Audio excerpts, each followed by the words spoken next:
Hello everyone. So welcome to Jaydev classes for JRF in Political Science. कैसे हैं आप सब? Friend this is Meenakshi Singh और आज हम लोग यहाँ पर डिस्कस करेंगे। मैं आप लोगों को करा रही थी असम स्लेट PYQs। सो आज का जो क्वेश्चन है आप लोगों का, क्वेश्चन है, मैंने आप लोगों को ये क्वेश्चन होमवर्क में दिया था, आप लोगों को याद होगा, है ना। चलिए स्टार्ट करते हैं यहाँ से। काफी बच्चों ने इसका आंसर किया कमेंट बॉक्स में। यहाँ पर पूछा था कि कौन सा फीचर नहीं है मॉडर्न कंपैरेटिव का जब हम स्टडी करते हैं कंपैरेटिव पॉलिटिक्स को। तो देखिए जो अप्रोच है वो फोकस करती है पॉलिटिकल सिस्टम पर, बिल्कुल ठीक है। ये आइडियोग्राफिक एनालिसिस पर इंक्लिंड है, नहीं, ये क्या हो जाएगा, ये रॉन्ग हो जाएगा। ये basically general social framework of the state का अकाउंट लेती है, ये कंसर्न करती है formulation of theories and concepts को, तो ये ठीक हो जाएगा। उसके बाद नेक्स्ट है 32। 32 में हम देख सकते हैं यहाँ पर स्कूल है मॉडर्नाइजेशन का और राइटर्स हैं। तो साइकोलॉजिकल स्कूल से कौन है, स्ट्रक्चरल स्कूल से कौन है, नॉर्मेटिव स्कूल से कौन है और पोस्ट मॉडर्निस्ट स्कूल से कौन है। इस तरीके का क्वेश्चन आप लोगों के एनटीए यूजीसी नेट में भी आया हुआ है। यहाँ पर एक से आपका आंसर हो जाएगा। आप देखिए क्वेश्चन ध्यान से, ठीक है। साइकोलॉजिकल स्कूल अगर हम देखें तो बेसिकली आप लोगों का साइकोलॉजिकल स्कूल के कौन होंगे,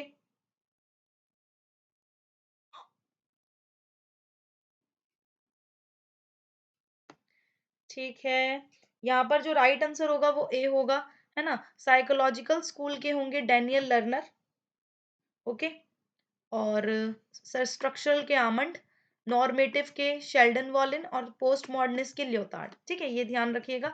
option A is a correct answer, very good. चलो नेक्स्ट क्वेश्चन है आप लोगों का, क्वेश्चन नंबर 33। तो कहता है कि out of the following who classified the countries in the world capitalist system into core, periphery and semi periphery. Most expected and easiest question, ठीक है, ये काफी इजी क्वेश्चन है। आज मैं आप लोगों को एक ट्रिक बताने वाली हूँ जिसमें आप कभी भी ऐसे क्वेश्चंस को कभी गलत नहीं करोगे, ठीक है। यहाँ पर देखिए जब हम बात करते हैं ना कंट्रीज की, जब हम वर्ल्ड कैपिटलिस्ट सिस्टम की बात करते हैं तो वर्ल्ड कैपिटलिस्ट सिस्टम में यहाँ पर बेसिकली जो आंसर हो जाएगा वो वॉलस्टीन होगा। देखो वॉलस्टीन की जो थ्योरी थी वो थी क्या थी, वर्ल्ड सिस्टम थ्योरी, इसे वर्ल्ड सिस्टम थ्योरी बोलते हैं। तो वर्ल्ड सिस्टम थ्योरी में कितने आ रहे हैं वर्ड, तीन वर्ड आ रहे हैं, वर्ल्ड, सिस्टम एंड थ्योरी। तो ये तीन फेजेस पर बात करता है, बोलो, ये तीन पर बात करता है। तो इसमें कौन कौन सी हो गई, इसमें कोर हो गया, पेरीफेरी हो गया और सेमी पेरीफेरी हो गया। अब आपके लिए आप कंफ्यूज हो जाओगे कि भाई इंडिया किस में आएगा, पेरीफेरी में आएगा या सेमी पेरीफेरी में आएगा। तो according to world system theory India आएगा सेमी पेरीफेरी में, ठीक है। अब आपने देखा होगा डिपेंडेंसी थ्योरी को एंडर गुंडर फ्रैंक ने दिया था, डिपेंडेंसी थ्योरी, ये इसको हम डीटी लिख लेंगे। तो डीटी कितने उस पर बात करता है, ये दो चीजों पर बात करता है ना। तो ये बेसिकली दो चीजों पर, यहाँ पर आपका क्या होगा, कोर और पेरीफेरी। तो कोर और पेरीफेरी अगर हम देखें तो ये क्या हो जाएगा, कोर और पेरीफेरी। तो यहाँ पर बेसिकली कोर में आ जाएंगी डेवलप्ड कंट्रीज और इंडिया आ जाएगा पेरीफेरी में। तो ये है हो जाएगा एंडर गुंडर फ्रैंक, ठीक है, ये ध्यान रखना। चलो नेक्स्ट क्वेश्चन है क्वेश्चन नंबर 34। तो रॉबर्ट डेहल ने 4 डिफरेंट पार्ट बताए थे सिस्टम के जो एग्जिस्ट होते हैं डेमोक्रेसी में, तो वो कौन कौन से हैं। वो स्ट्रिक्टली कॉम्पिटिटिव सिस्टम है, कोऑपरेटिव कॉम्पिटिटिव सिस्टम, को स्लेंट कॉम्पिटिटिव सिस्टम या मल्टी पार्टी सिस्टम। बाकी भी आप लोग देख सकते हो, एक बार क्वेश्चन देखो ध्यान से, इसका क्या होगा राइट आंसर, ठीक है। देखिए जो रॉबर्ट डेहल ने 4 डिफरेंट पार्टी सिस्टम बताए थे, तो उन्होंने इसमें क्या बताया था, स्ट्रिक्टली कॉम्पिटिटिव सिस्टम बताया था, कोऑपरेटिव कंपेरेटिव सिस्टम बताया, ठीक है, कॉम्पिटिटिव सिस्टम बताया और स्ट्रिक्टली ये वाला कोल सेंट सिस्टम ये बताया था, ये ध्यान रखिएगा। उसके बाद हम चलते हैं क्वेश्चन नंबर 35 पर। तो 35 क्वेश्चन ये कहता है असर्शन रीजन, असर्शन कहता है कि rule of law is a basis of constitutionalism. जो रूल ऑफ लॉ होता है यानी कि कानून का नियम जो होता है वो आधार होता है संविधानवाद का। रीजन कहता है कि जो संविधानवाद है वो पोस्टुलेट करता है लिमिटेड गवर्नमेंट को, संविधानवाद बताता है सीमित सरकार को। तो यहाँ पर राइट आंसर क्या हो जाएगा, यहाँ पर राइट आंसर हो जाएगा both hey are true, R is not correct explanation of A. अब कैसे, देखो रूल ऑफ लॉ जो है यानी कानून का नियम वो संविधानवाद का आधार है, बिल्कुल सही बात है। तो इसका कारण ये है कि लिमिटेड गवर्नमेंट को पोस्टुलेट करता है, नहीं, कॉन्स्टिट्यूशनलिज्म करता है गवर्नमेंट को लिमिट। कैसे करता है? क्योंकि देखो जो कॉन्स्टिट्यूशन होता है वो बेसिकली गवर्नमेंट जो होती है ना, गवर्नमेंट को उसके कामों को बताता है। अगर कोई गवर्नमेंट अपने कायदे कानून से बाहर जाके या अपनी सीमाओं से बाहर जाके काम करती है तो कॉन्स्टिट्यूशन बोलता है नहीं, ये आपका काम नहीं है ना? ये किसका काम है? अगर मान लो जुडिशरी का काम है तो वो जुडिशरी करेगी, एग्जीक्यूटिव का काम है ना? तो यहाँ पर दोनों तो सही है लेकिन करेक्ट एक्सप्लेनेशन नहीं है। उसके बाद थ्री हिस्टोरिकल फॉर्म्स जो डिपेंडेंस की इन डी दो जो दो संतोष ने एनालिसिस की थी तो वो कौन सी होंगी? यानी डिपेंडेंस की जो वो क्या करते हैं, इन्होंने जो दास दो संतोष है ना बच्चों, इनका याद रखना। इनका पता है क्या है? इनका कॉन्सेप्ट क्या है? इनका कॉन्सेप्ट है न्यू डिपेंडेंसी। क्या कॉन्सेप्ट है इनकी? New dependency. तो न्यू डिपेंडेंसी किसने बताई थी? दो संतोष ने बताई थी। और जो आप लोगों की डिपेंडेंसी है ना? तो डिपेंडेंसी कौन बताते हैं? Dependency theory ender Gunder Frank बताते हैं।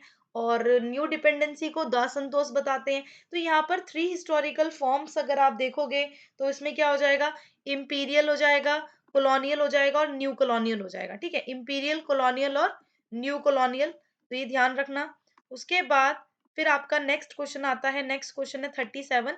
ये भी असर्शन रीजन है। अब ध्यान से समझना। असर्शन कहता है कि जो कॉन्सेप्ट है पॉलिटिकल इक्वालिटी का वो रिजल्ट है मेजोरिटेरिज्म विच अनफेयर थ्रू प्रैक्टिकल।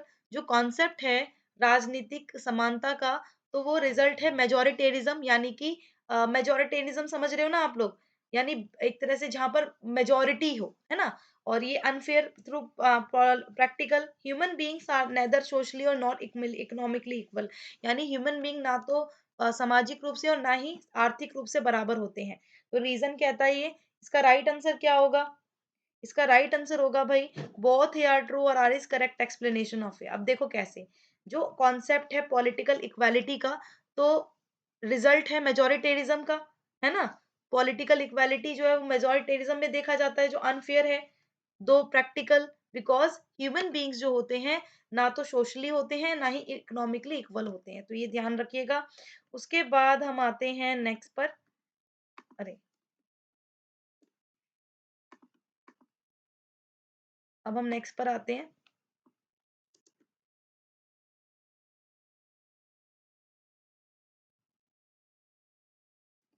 ठीक है, सो नेक्स्ट क्वेश्चन है आपका 38।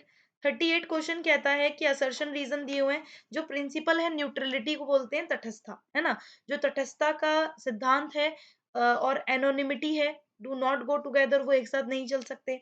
रीजन कहता है जो प्रिंसिपल है एनोनिमिटी का वो फ्लो करता है डॉक्ट्रिन ऑफ मिनिस्ट्रियल रिस्पॉन्सिबिलिटी से, है ना? तो यहाँ पर अगर आप देखोगे तो राइट आंसर क्या होगा? यहाँ पर राइट आंसर जो हो जाएगा आप लोगों का, अरे हम लोग, ठीक है,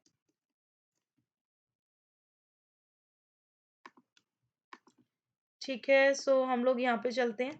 सो ये देख सकते हैं आप लोग जो प्रिंसिपल है न्यूट्रलिटी और एनोनिमिटी का वो एक साथ नहीं चल जा सकते। जो प्रिंसिपल है एनोनिमिटी का वो फ्लो होता है डॉक्ट्रिन ऑफ मिनिस्ट्रियल रिस्पॉन्सिबिलिटी से। तो इसका राइट आंसर क्या होगा भाई?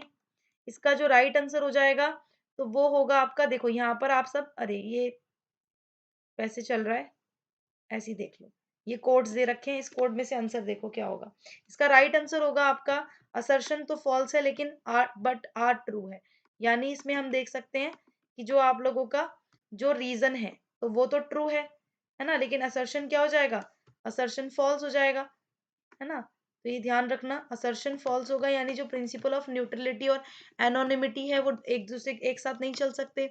और जो प्रिंसिपल है एनोनिमिटी का वो फ्लो होता है डॉक्ट्रिन ऑफ मिनिस्ट्रियल रिस्पॉन्सिबिलिटी से। चलो अब चलते हैं हम लोग क्वेश्चन नंबर 39 पर। तो क्वेश्चन 39 भी आपका असर्शन रीजन है। असर्शन पढ़ते हैं। जो डेमोक्रेटिक वैल्यू होती है वो कमांड करती है वाइड स्प्रेड एक्सेप्टेंस को with in a liberal democracy, एक आइडल के तौर पे। बट सेम टाइम सिटीजन जो होते हैं वो मोर क्रिटिकल होते हैं of the working of the core institution of representative democracy. Reason कहता है कि declining faith in government represent deflation of the political culture, reducing the capacity of political system to achieve shared goals। यानी कि यहाँ पर आप लोग देखोगे, यहाँ पर राइट आंसर क्या होना चाहिए? देखो जो डेमोक्रेटिक वैल्यूज होते हैं, है ना, वो कमांड करती है वाइड स्प्रेड एक्सेप्टेंस पर within a liberal democracy, एक आइडल के तौर पे।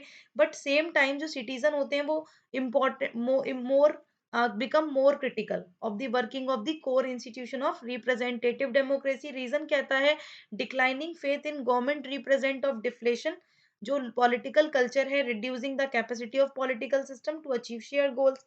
तो यहाँ पर राइट देखो दोनों सही हो जाएंगे इसमें, दोनों ठीक है आपके। राइट आंसर क्या होगा, both hey are true, but R is not correct explanation of, यहाँ पर डिक्लाइन फेथ की बात हो रही है गवर्नमेंट रिप्रेजेंटेशन में, पॉलिटिकल कल्चर में, इससे रिड्यूस होती है कैपेसिटी पॉलिटिकल सिस्टम की, है ना। अब चलते हैं क्वेश्चन नंबर 40 पे। सो क्वेश्चन नंबर 40 ये रहा आप लोगों का, देख सकते हैं आप लोग। क्वेश्चन नंबर 40 जो है आप लोगों का ये मैचिंग के लिए है। तो यहाँ पर आपकी बुक्स दे रखी हैं और ऑथर्स हैं। तो क्लैश ऑफ सिविलाइजेशन, है ना, और मेल्डिविज्म, ये है आपका मैक करके कुछ है ये, है ना, मैक डेवलपमेंट करके है ये। डेवलपमेंट एज फ्रीडम है, इकोनॉमिक एंड फिलोसफिकल मैन्युस्क्रिप्ट है। हाँ मेल डेवलपमेंट है बच्चों, ठीक है। तो ये इसका ये क्या होगा भाई, ये किस क्या होगा इसका राइट आंसर। इसका राइट आंसर आपका देखो क्लैश ऑफ सिविलाइजेशन का क्या होगा, अंटीगंटन। ये मेल डेवलपमेंट का क्या होगा, ये हो जाएगा सामी रमीन, है ना, सामी रमीन है ये। और डेवलपमेंट एज फ्रीडम का अमर्त्य सेन। और इनका क्या होगा, इकोनॉमिक, इनका कार्ल मार्क्स हो जाएगा। एक बार 2 मिनट रुको, क्योंकि ना ये पिक्चर है, ये पिक्चर स्कैन करके नहीं ये हुआ है पेपर, इसीलिए थोड़ा सा ब्लर है ना।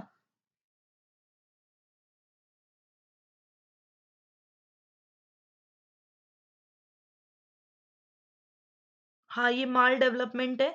इस पूरी बुक का नाम बच्चों maldevelopment anatomy of a global failure, ठीक है, ये है। चलो आज का आपका होमवर्क के लिए क्वेश्चन, सो होमवर्क के लिए क्वेश्चन ये है आपका, इस क्वेश्चन को आपको देखना है, ठीक है। ये क्वेश्चन जो है इसमें मैचिंग करनी है आपको।